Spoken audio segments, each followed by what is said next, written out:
Hey friends, and welcome to a deck tour of one of my favorite commander decks, Toshiro Umezawa.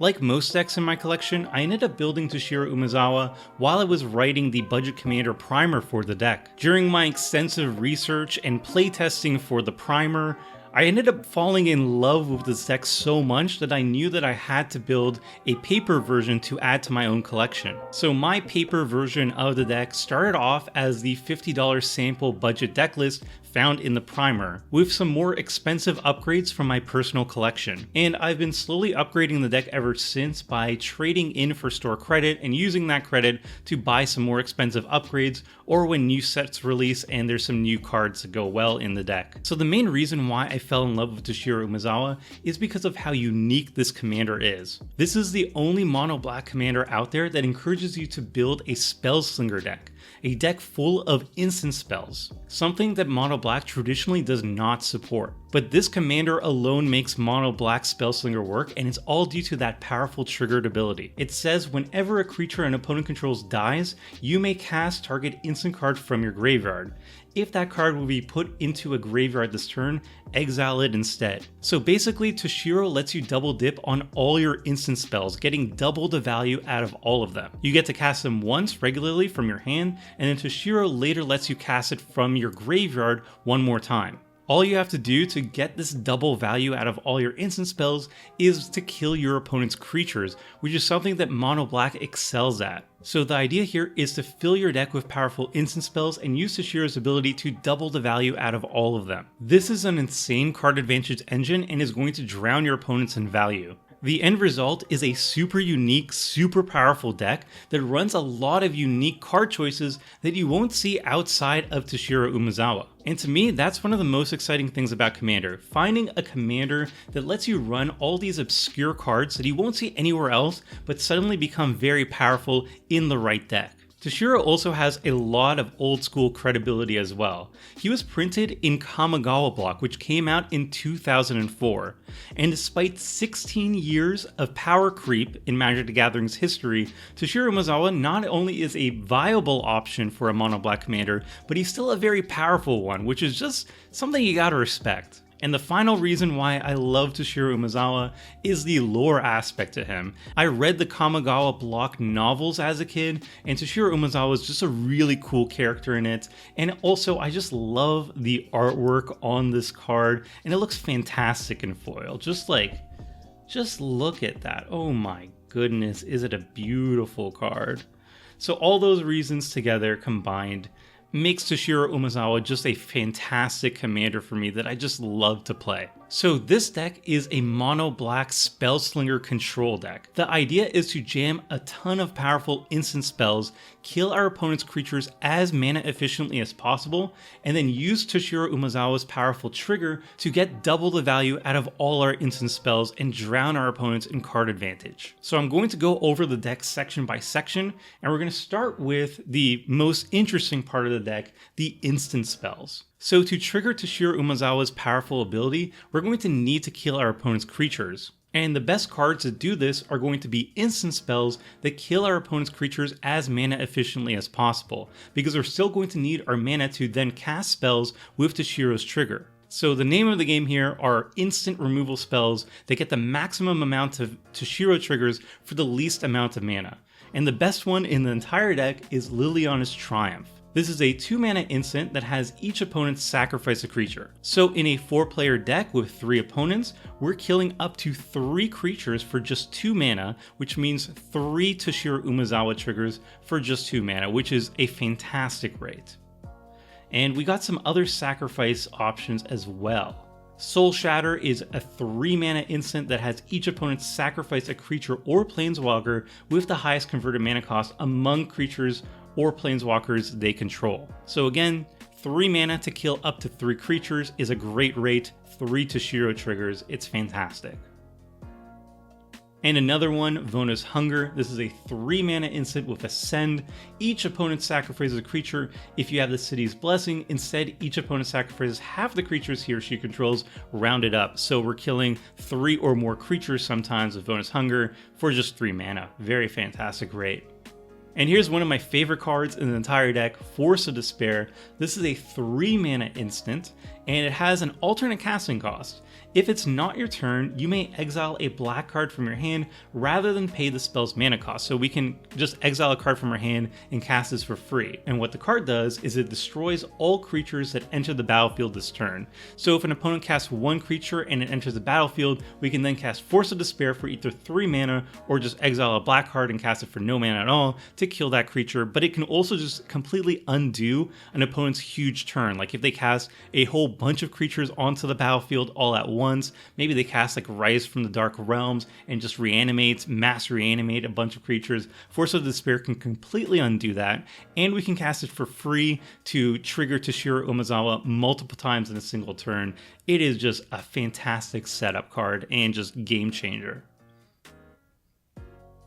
Next up, we have another card that we can cast for free, Snuff Out. This is a 4 mana instant that has an alternate cost. If you control a swamp, you may pay 4 life instead of paying Snuff Out's mana cost, so 4 life instead of paying any mana. Destroy target non-black creature. It can't be regenerated. So Snuff Out can lead to some insane turns with Toshiro Umezawa out. We can cast Snuff Out from our hand for just 4 life and no mana at all, triggering Toshiro, then cast Snuff Out again with Toshiro's trigger for no mana at all, and then kill another creature, triggering Toshiro again, and then casting another instant spell from our graveyard. So you can see this deck kind of goes off with free spells a lot with Toshiro's trigger. Next up, we got another free spell, Deadly Rollick. This is a 4 mana instant with an alternate casting cost of if you control a commander, you may cast a spell without paying its mana cost, exile target creature. Now, exiling is a non-bow with Toshiro because we need those creatures to die to trigger Toshiro Umezawa. However, Deadly Rollick is such a powerful card, and you can cast it for free, that it's still so fantastic in Toshiro Umezawa. If it's in our graveyard, we can just kill something with another kill spell, Toshiro Umezawa triggers, then we just cast Deadly Rollick for free from our graveyard. It's just a fantastic synergy with this deck, despite not actually triggering Toshiro itself. After that, we have some of the less powerful but still very good instant kill spells like Tragic Flip. It's 1 mana instant, target creature gets -1/-1 until end of turn, but if a creature died this turn, then that creature gets -13/-13 instead. It's just really efficient. And we got another efficient removal spell, Defile, 1 mana instant. Target creature gets -1/-1 until end of turn for each swamp you control. So if we have like 5 swamps, it gets -5/-5. And considering that we run 25 swamps in our deck, Defile is pretty consistently going to kill any creature we want for a single mana. Then we got another efficient spell, Malicious Affliction. This is a 2 mana instant with Morbid. When you cast Malicious Affliction, if a creature dies this turn, you may copy Malicious Affliction and may choose new targets for that copy, destroy target non-black creature. So we're either killing 1 non-black creature for 2 mana or 2 non-black creatures for 2 mana, which is a great rate. Next up, we got Heartless Act, 2 mana instant. Choose 1, destroy target creature with no counters on it, or remove up to 3 counters from target creature.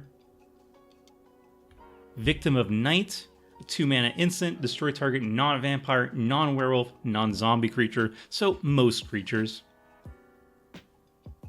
Price of Fame is a really good one in Toshiro. This is a 4 mana instant, however, this spell costs 2 less to cast if it targets a legendary creature, and in Commander, most creatures are legendary, so we're always going to have a good target to cast this for just 2 mana. And it destroys target creature, and we get to Surveil. So we look at the top 2 cards of our library, then put any number of them into our graveyard and the rest on top of our library in any order. If we put instants in our graveyard, then we can always just cast them with Toshiro Umezawa's powerful triggered ability.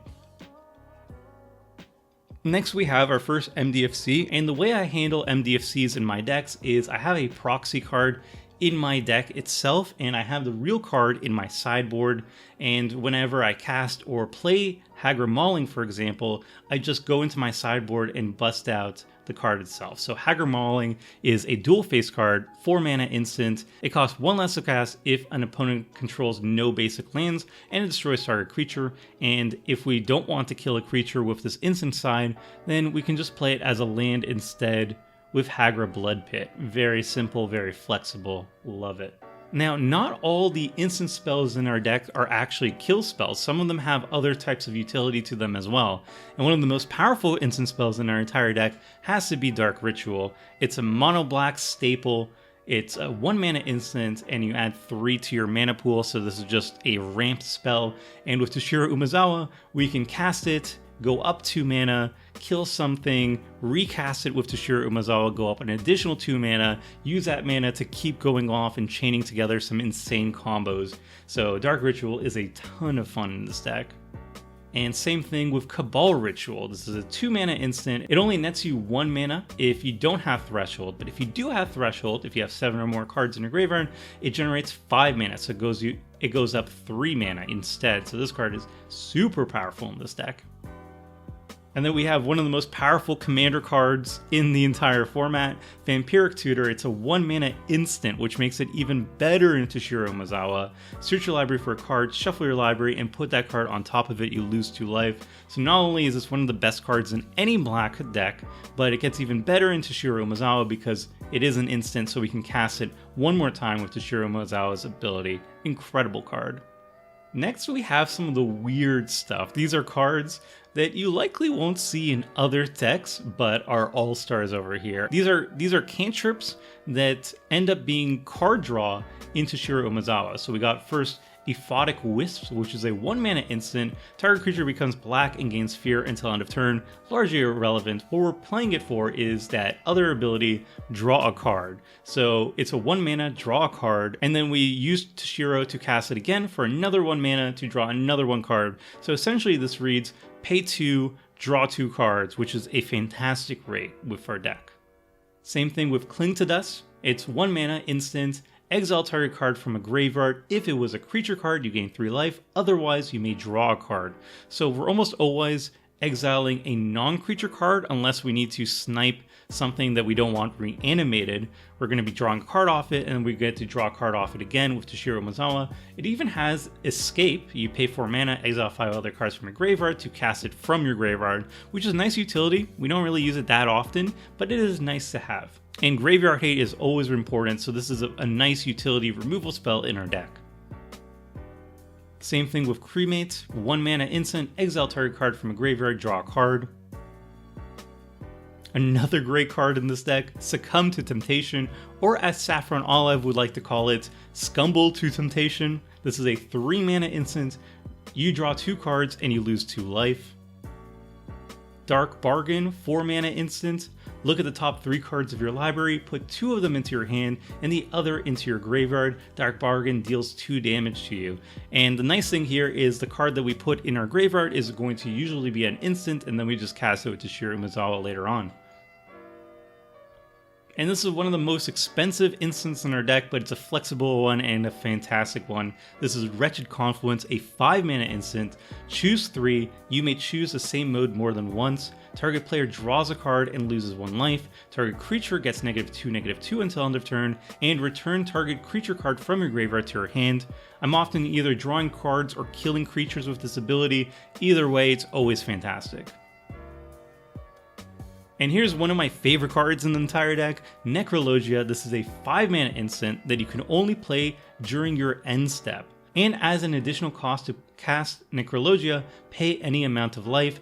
Draw cards equal to the life paid this way. So basically you choose a amount that you want to lose, like 10 life or whatever, and then you get to draw that same amount, like 10 cards. And you can only cast it at your end step, so you're probably going to have to discard down to hand size. Either way, none of these things are really a detriment in this deck, because as an instant, we can cast it with Toshiro Umezawa from our graveyard, and if we discard down to hand size, it doesn't matter, because we can just get to recast those spells with Toshiro Umezawa anyway as well. This is like a fixed Necropotence, but it's just fantastic here. It's just a great card. I usually do X equals 10 or something like that. I usually take 10 life, draw 10 cards as a default, because we're not cowards. Then we've got another MDFC. This is Malachi Rebirth, and it's my favorite MDFC actually. This is a 1 mana instant. Choose target creature, you lose 2 life. Until end of turn, that creature gains. When this creature dies, return it to the battlefield tapped under its owner's control. So this deck is very much focused around our commander Toshiro Umezawa, and if our commander is dying a lot, then our deck gets significantly worse. So we are running a few cards that just protect Toshiro Umezawa from removal spells, and the first one is Malachi Rebirth, and it's my favorite of the bunch, because either we cast it as protection, or if we still need to hit a land drop and we don't need protection, then we can just play it for its other side. Malachi Meyer, tap land, taps for black mana. Very simple, but very good. And then same here, more protection, Undying Evil, 1 mana instant, target creature gains Undying until end of turn. Supernatural Stamina, 1 mana instant, until end of turn, target creature gets +2/+0, and when this creature dies, return to the battlefield tapped under its owner's control. And then the final 2 instants in our deck are actually creature theft cards. The first one being Grim Return. This is a 3 mana instant that says choose target creature card in a graveyard that was put there from the battlefield this turn.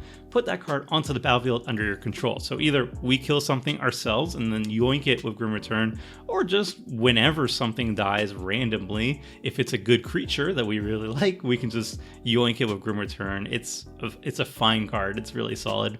But that's not even close to our best yoink card. The best one has to be one of my favorite cards in the entire deck, Thrilling Encore. This is a 5 mana instant that says put onto the battlefield under your control all creature cards in all graveyards that were put there from the battlefield this turn. So usually we cast this in response to a board wipe. Once everybody's creatures all dies to a Wrath of God or whatever board wipe, we cast Thrilling Encore, and suddenly all the creatures that die are reanimated onto our side of the battlefield, and we have an instant game-winning army. This card is a ton of fun in that regard. But even if there isn't a board wipe, I've sometimes had situations where I just kill so many things with Toshiro Umezawa in a single turn, maybe cast some Dark Rituals, or I just have a ton of mana, and I just finish things off with a Thrilling Encore, getting all the things I killed onto the battlefield and have a game-winning army that way as well. So however you cast it, usually after a board wipe, but sometimes even without a board wipe, Thrilling Encore is just such a fun card.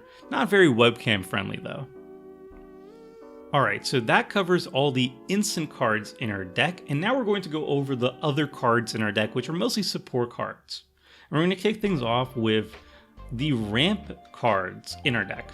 And the first one I want to go over is the other Spellslinger support card. Again, Black doesn't really have any Spellslinger support cards, so we're looking at this one colorless card as another way to support our Spellslinger archetype, and it's a really strong one. Primal Amulet is a 4 mana artifact that says instant and sorcery spells you cast cost 1 less to cast, and whenever you cast an instant or sorcery spell, put a charge counter onto Primal Amulet. Then if there are 4 or more charge counters on it, you may remove those counters and transform it. And usually I have proxies for my MDFCs, but I apparently forgot for this one, so we're just going to flip it manually. And this is why I have proxies in my MDFCs. Oh my goodness. There we go. There we go. Flips into a land that you can tap to add 1 mana of any color to your mana pool. When that mana is spent to cast an instant or sorcery spell, copy that spell and you may choose new targets for that copy. So not only is it ramp, but it starts doubling all of our spells themselves. So we're getting even more than double the value out of our instant spells. We get to double them with Primal Wellspring, and then we get to cast them again with Toshiro Umezawa's ability, which is just super fun, super value. And no matter what style of mono black deck you're running, you always have access to one of the most powerful aspects of mono black, and that's its mana doubling abilities. These are insane powerhouse engines mid to late game, and they're all triggered off the number of swamps we have. They scale up with the number of swamps we have. And the first one is Cryptghast. This is a 4 mana 2/2 spirit with Extort, and it says whenever you tap a swamp for mana, add black to your mana pool. So we have a bunch of swamps, and all of them suddenly tap for essentially double the mana. So these are mana doublers, and they allow us to chain together a bunch of instant spells all in the same turn. And also they feed into our powerful finisher spells, which I'll get to later. And Cryptghast is just a fantastic option out of all of them, probably the strongest because it is, I think, the cheapest out of all of them as well to cast. Next up, we got a beefier option for mana doubling, Conor Revenant. This is a 6 mana 4/4, and it has the same ability. Whenever you tap a swamp for mana, you add an additional black. So it doubles the mana out of all of our swamps, and it also comes with another beat stick ability. You can pay 1 black mana to give it +1/+1 until end of turn. So if we have nothing better to do with all the mana that we have generating with Conor Revenant, well, we can just swing in and start one-shotting opponents with like a huge 20/20 beat stick. So despite being a little bit more expensive, it is a finisher in its own right. Next, we got Magus of the Coffers. This is a 5 mana 4/4 creature. We can pay 2 and tap it to add black to our mana pool for each swamp you control. Again, this is just great mana ramp in mid to late games. And then we got another Ritual, Bubbling Muck. This is a 1 mana sorcery. Until end of turn, whenever a player taps a swamp for mana, it produces an additional black. And then we have some land ramp options. These go really well in our deck because they fetch swamps, and those make our mana doublers even better because the more swamps we have on the battlefield, the more mana doubling we're doing. So Solemn Simulacrum, 4 mana 2/2, searches our library for a swamp, puts it on the battlefield tapped, and when it dies, we draw a card. Very solid staple. Burnished Heart, same thing. It's also land ramp, fetches 2 swamps. And then we have some other mana staples like Jet Medallion. Black spells you cast cost 1 less to cast. Wayfarer's Bauble, some land ramp again, very good with our mana doublers. Prismatic Lens, not a very interesting ramp card, one of the weaker ones, but hey, it comes into battlefield untapped, taps for mana for 2, it's great, it's a solid rate. Thought Vessel, no maximum hand size, we don't mind discarding excess instants to our graveyard, but we'd rather cast them from our hand first and then get them with Toshiro Umezawa afterwards. Mind Stone, classic. Soul Ring, obviously, we're a commander deck, so yep. Star Compass isn't great, but I want to hit a certain quota of ramp, so Storm Compass is here. However, whenever I find a better ramp option in the deck, I will replace it for something better. Everflowing Chalice, again, scalable Mind Stone is also really good. And now we get to the tutors in our deck, and we're going to kick things off with Expedition Map. This searches our library for a land card, and we put it into our hands. We have some very powerful utility lands like Cabal Coffers and whatnot that we really want to see every single game, so finding an efficient tutor for that is just good value. Then we got another staple card, Demonic Tutor, 2 mana sorcery. Find any card in our deck and put it into our hands. It's a staple in any black deck, so sure enough, it's great here too. The Seizure Queen, also fantastic in a mono black deck. Pay basically 3 black, or you could pay more than that, but we're a mono black deck, so we're just going to cast it for 3 each time. Search your library for a card with converted mana cost less than or equal to the number of lands you control, reveal it, and put it into your hand, then shuffle your library. Just a good, flexible tutor. Oh, and then we have a Spellslinger archetype tutor, Dark Petition. This is a 5 mana sorcery that says search your library for a card and put that into your hand, then shuffle your library. But if there are 2 or more instant or sorcery cards in your graveyard, add 3 mana to your mana pool. So we're essentially casting this for just 2 mana. It's like a second Demonic Tutor in our deck, and it's fantastic here. Then we got a more expensive tutor. This is Final Parting. This is a 5 mana sorcery that searches our library for 2 cards, put 1 into our hand and the other into our graveyard. This is a very good rate in our deck because we just have so much graveyard recursion. We're going to put a powerful instant in our graveyard and then recur it later with Toshiro Umezawa. And then we have another tutor that goes into our graveyard. This is Gravebreaker Lamia. It's a 5 mana lifelink creature, 4/4, which is actually kind of relevant because a lot of her spells actually cost life. So some life gain is actually really useful in this deck. And when it enters the battlefield, search your library for a card, put it into your graveyard, then shuffle your library. And spells you cast from your graveyard cost 1 less to cast. So it is ramp when we're using it in conjunction with Toshiro Umezawa. It's a little bit expensive for what it does, but all the things it does is very useful to us, and I like it. It's a pet card. I might eventually replace it with Entomb, which is a fantastic staple, but is kind of pricey. But until then, Gravebreaker Lamia is just a great card, especially on a budget. Now, while most of our removal spells are instants, we have some other non-instant spells that are removal because our instants can't deal with all problematic permanents. And one of the problematic permanents that we can't deal with instants, or well with instants, are enchantments, and Feed the Swarm is a fantastic way of doing it. I know there's Furika's Libation, but I've played with it and it's just not too consistent. So Feed the Swarm, 2 mana sorcery, destroy target creature or enchantment an opponent controls, you lose life equal to that permanent's converted mana cost. Just a very nice, reliable way of removing a problematic enchantment.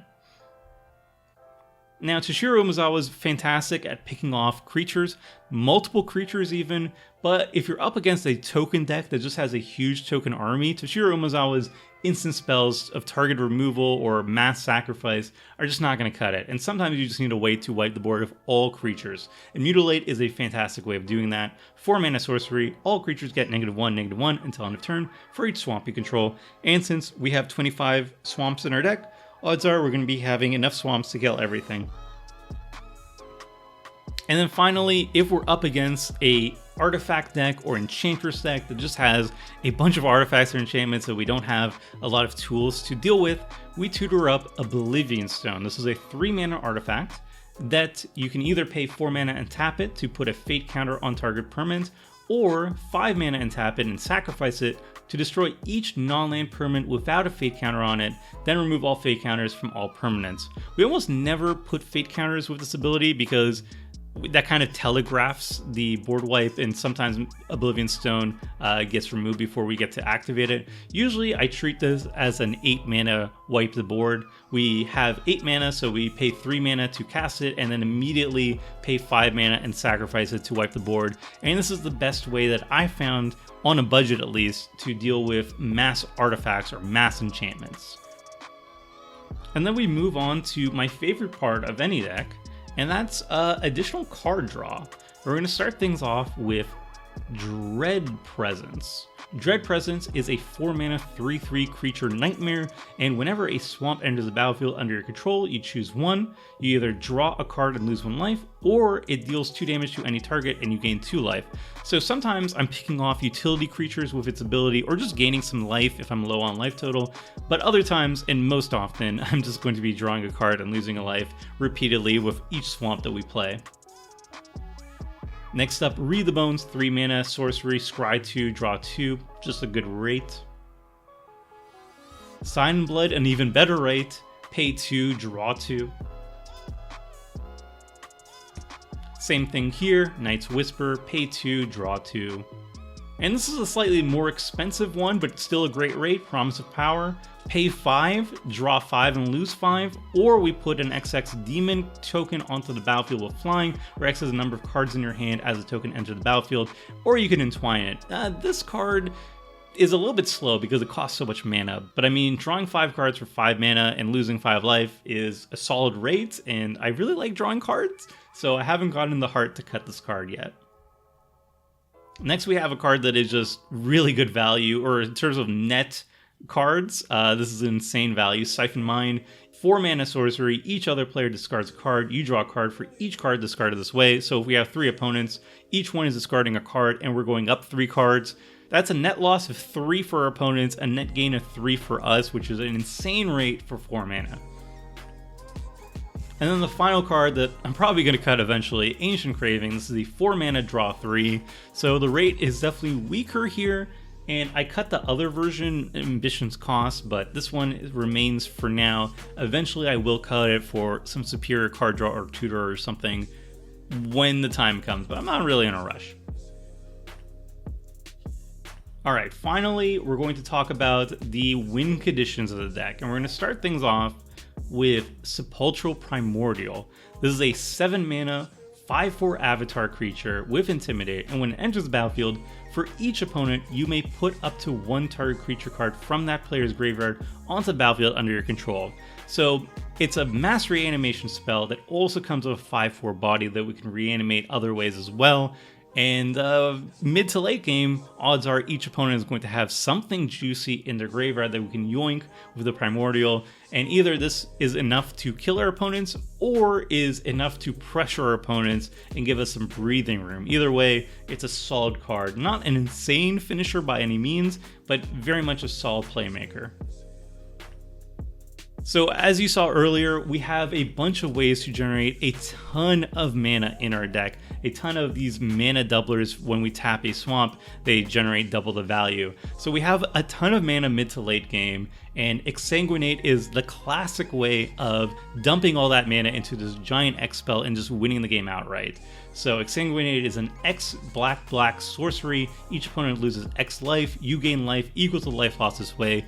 Usually X equals 20 or something lethal to kill all your opponents at once, but even if you're not casting it for lethal, the amount of life you're going to be gaining through here is probably enough to keep you toasty for the rest of the game until you find your other more definitive X spell finisher, and that is Torment of Hailfire, the best X finisher in the game, a staple for mono black. It's X black sorcery, repeat the following process X times. Each opponent loses 3 life unless that player sacrifices a non-land permanent or discards a card. So odds are we're usually casting this for lethal, but even if we're not casting this for exactly lethal, our opponents are going to have no board state whatsoever. They're going to have no non-land permanents, they're going to have their entire hand discarded, and they're going to lose a whole chunk of life if we do like X equals 15 or something crazy. This is the best way for a deck with a ton of mana to just kind of win the game. It's kind of boring because it is the best way, so a lot of mono black decks actually run it, but I mean, why mess with perfection? This is a great way to finish the game, and all games have to end, so you might as well do so decisively. So we covered all the non-land cards at this point, and now we're going to go over the lands, and we're going to start things off with the utility lands, and there's no better card to go over first than Cabal Coffers. This is the classic mono black card that generates a ton of mana for us. It doesn't tap for mana by itself, so it's kind of icky very early game, but you can pay 2 and tap it to add black to your mana pool for each swamp you control. So once we have like 4 or more swamps on the battlefield, Cabal Coffers becomes an insane ramp engine. Then we have a slightly nerfed version of Cabal Coffers that came out more recently, Cabal Stronghold. It does tap for mana by itself, so it is a decent early game land. It's actually never bad, but you have to pay 3 this time and tap it to add black for each basic swamp you control. So not just any type of swamp, it has to be a basic swamp, but still this deck does run 25 basic swamps, so Cabal Stronghold is still a fantastic ramp engine in our deck. Then we got Thespian Stage. This allows us to basically just copy our Cabal Coffers to get even more crazy mana in our deck. And we got Urborg, Tomb of Yawgmoth. We do have a bunch of utility lands that aren't swamps, as you can see, and Urborg, Tomb of Yawgmoth makes sure that all of them count as swamps for Cabal Coffers. Even Cabal Coffers itself is now a swamp, so it now taps for an extra mana by itself, so it's always a good pairing with Cabal Coffers. Then we have a really interesting, powerful card for Toshiro Umezawa, and that's Arcane Lighthouse. This allows us to strip away Hexproof and Shroud from our opponent's creatures so that we can target them with our targeted instant spell removal spells. So Lightning Greaves, Swiftfoot Boots, or just naturally shrouded or hexproof creatures no longer pose a threat to Toshiro Umezawa because we just tutor up the Lighthouse and then proceed to kill them as regular. Next up, we got War Room. This is a nice way of kind of getting back into the game if we're in top deck mode. We can pay 3, tap it, and pay life equal to the number of colors in our commander's color identity, which in this case is 1 life, to draw a card. This is not something that we want to be activating all game. It's not something that we want to be activating in general. However, if we are in top deck mode, or we just have a ton of mana because of our mana doubling abilities, and we want to find some more value, War Room is a fantastic way to get back into the game. Then we got another commander staple, Bojuka Bog, just good graveyard hate that any black deck should be running. Myriad Landscape is just land ramp as a land, which is always fantastic, and as I said earlier, it synergizes really well with mana doublers. Tectonic Edge is a nice budget-friendly strip mine essentially for the deck. You just pay an extra mana to do so, and you will destroy target non-basic lands. There's a ton of powerful utility lands. As you could already see, Cabal Coffers is really strong. So if we're up against an opponent who has a Cabal Coffers, Tectonic Edge deals with that handily.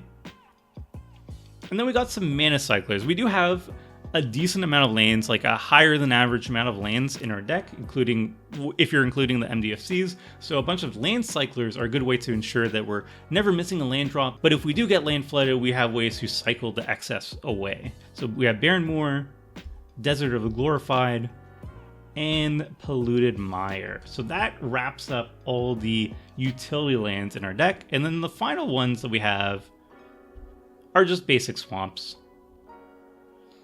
And since Toshiro Umezawa is from Kamigawa, I chose for my basic swamps to all just be swamps with Kamigawa art in them. So almost all of them are just from Kamigawa block, but I have a couple that are extra special. The one that you see here right now is an Arena League promo swamp, which costs a bit extra, but I love the artwork on it. It just looks so cool. I love that blue tint to it. But yeah, most of them are just basic Kamigawa swamps, and I didn't really stick to any particular artwork. I did a little mix out of all of them. As you can see, there are a bunch of different ones. There are definitely overlaps because I think there's only like 4 or so different artworks, and we have about 25 lands in the deck, and we even added a foil, but I don't think the foil looks that great. But yeah, that is basically the deck, everyone. I hope you enjoyed this little deck tour of Toshiro Umezawa, and let me know in the comment section below if you want to see more deck tours and also what the pacing is like. So if you want me to just go over like deck names, for example, for like the stuff that are usually staples, or do you want me to read out every single card for people who aren't really like watching the video itself but are listening to it audibly while doing other stuff? I hear that comment comes up very often, so I try to read out every single card for people who want to just audibly listen to these videos as opposed to just watch them. But it does make the videos a bit longer, so let me know what you think works best for these type of videos. And yeah, I really love this deck. Again, if you want to build your own version of Toshiro Umezawa, check out the primer in the video description below.